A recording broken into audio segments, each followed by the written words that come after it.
ಒಂದು ಕಡೆ ಇರಾನ್ ಮತ್ತು ಇಸ್ರೇಲ್ ನಡುವೆ ಸಂಘರ್ಷ ಮುಂದುವರೆದಿದೆ. ಅತ್ತ ಕನ್ನಡಿಗರು ಕೂಡ ಇರಾನ್ ದೇಶದಲ್ಲಿ ಸಿಲುಕಿಕೊಂಡಿದ್ದಾರೆ. ಇನ್ನು ಇದೇ ವಿಚಾರಕ್ಕೆ ಸಂಬಂಧಪಟ್ಟಂತೆ ನಾವು ಸುರಕ್ಷಿತವಾಗಿದ್ದೇವೆ, ಇಸ್ರೇಲ್ನಲ್ಲಿದ್ದಾರೆ, ನಾವು ಇಸ್ರೇಲ್ನಲ್ಲಿ ಸುರಕ್ಷಿತವಾಗಿದ್ದೇವೆ, ಇಂಡಿಯನ್ ಎಂಬಸಿ ಚೆನ್ನಾಗಿ ನೋಡಿಕೊಳ್ತಿದೆ, ಇಸ್ರೇಲ್ ಕಾನ್ಸುಲೇಟ್ ಚೆನ್ನಾಗಿ ನೋಡಿಕೊಳ್ತಿದೆ ಅಂತ ಇಸ್ರೇಲ್ನಲ್ಲಿರುವ ಭಾರತೀಯರು ಹೇಳಿಕೆಯನ್ನ ಕೊಟ್ಟಿದ್ದಾರೆ.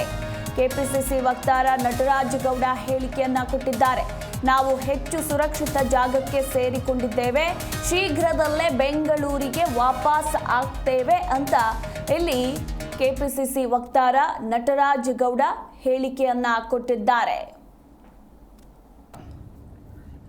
ನಾವು ಎಲ್ಲರೂ 19 ಜನ ಬಹಳ ಸುರಕ್ಷಿತವಾಗಿದ್ದೇವೆ.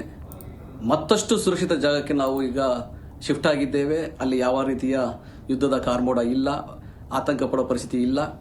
ಎಲ್ಲರೂ ಇಂಡಿಯನ್ ಎಂಬಸಿ, ಕರ್ನಾಟಕ ಸರ್ಕಾರ ಹಾಗೂ ಬಿಪ್ಯಾಕ್ ಸಂಸ್ಥೆ ನಮ್ಮನ್ನು ಅತ್ಯಂತ ಚೆನ್ನಾಗಿ ನೋಡ್ಕೊಂಡಿದೆ. ಇಸ್ರೇಲಿ ಕಾನ್ಸುಲೇಟ್ ಕೂಡ ನಮ್ಮನ್ನು ಚೆನ್ನಾಗಿ ನೋಡ್ಕೊಂಡಿದೆ ಇಲ್ಲಿವರೆಗೂ. ಸೊ ಇನ್ನು 2-3 ದಿನಗಳಲ್ಲಿ ನಾವು ಬೆಂಗಳೂರು ತಲುಪ್ತೀವಿ ಅನ್ನೋ ಒಂದು ಭಾವನೆ ಇದೆ, ಭರವಸೆ ಇದೆ. ಆ ರೀತಿಯ ಪ್ರಕ್ರಿಯೆಗಳು ನಡೀತಾ ಇದ್ದಾವೆ. ಮುಖ್ಯಮಂತ್ರಿಗಳಿಗೆ ಧನ್ಯವಾದಗಳು ಹಾಗೂ ಬಿಪ್ಯಾಕ್ ಸಂಸ್ಥೆಗೆ ಧನ್ಯವಾದಗಳು. ನಾವೆಲ್ಲ ಸುರಕ್ಷಿತವಾಗಿದ್ದೀವಿ. ನಿಮ್ಮ ಶುಭ ಹಾರೈಕೆಗಳಿಗೆ ನಿಜವಾಗ್ಲೂ ಧನ್ಯವಾದಗಳು. ನಮಸ್ಕಾರ. ನಾವು ಎಲ್ಲರೂ 19 ಜನ ಬಹಳ ಸುರಕ್ಷಿತವಾಗಿದ್ದೇವೆ. ಮತ್ತಷ್ಟು ಸುರಕ್ಷಿತ ಜಾಗಕ್ಕೆ ನಾವು ಈಗ ಶಿಫ್ಟ್ ಆಗಿದ್ದೇವೆ. ಅಲ್ಲಿ ಯಾವ ರೀತಿಯ ಯುದ್ಧದ ಕಾರ್ಮೋಡ ಇಲ್ಲ, ಆತಂಕ ಪಡೋ ಪರಿಸ್ಥಿತಿ ಇಲ್ಲ.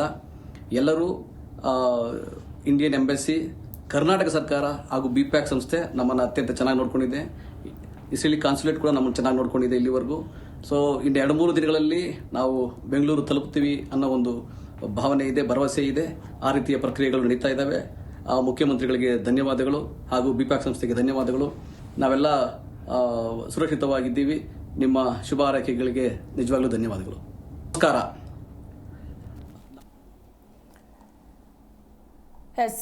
ಬಿಪ್ಯಾಕ್ ಕೂಡ ನಮ್ಮ ರಕ್ಷಣೆಗೆ ನಿಂತಿದೆ. ನಾವು ಹೆಚ್ಚು ಸುರಕ್ಷಿತ ಜಾಗಕ್ಕೆ ಸೇರ್ಕೊಂಡಿದ್ದೀವಿ, ಯಾರೂ ಕೂಡ ಆತಂಕ ಪಡೋ ಅವಶ್ಯಕತೆ ಇಲ್ಲ. ಇನ್ನು 2-3 ದಿನಗಳಲ್ಲಿ ವಾಪಸ್ ಆಗ್ತೇವೆ, ಬೆಂಗಳೂರಿಗೆ ವಾಪಸ್ ಆಗ್ತೇವೆ ಅಂತ ಇಲ್ಲಿ ಕೆಪಿಸಿಸಿ ವಕ್ತಾರ ನಟರಾಜ್ ಗೌಡ ಸ್ವತಃ ತಾವೇ ವಿಡಿಯೋ ಮಾಡಿ ಹರಿಬಿಟ್ಟಿರುವಂತಹ ದೃಶ್ಯಾವಳಿಗಳನ್ನು ಕೂಡ ನೀವು ಕೂಡ ನೋಡ್ತಾ ಇದ್ದೀರಾ.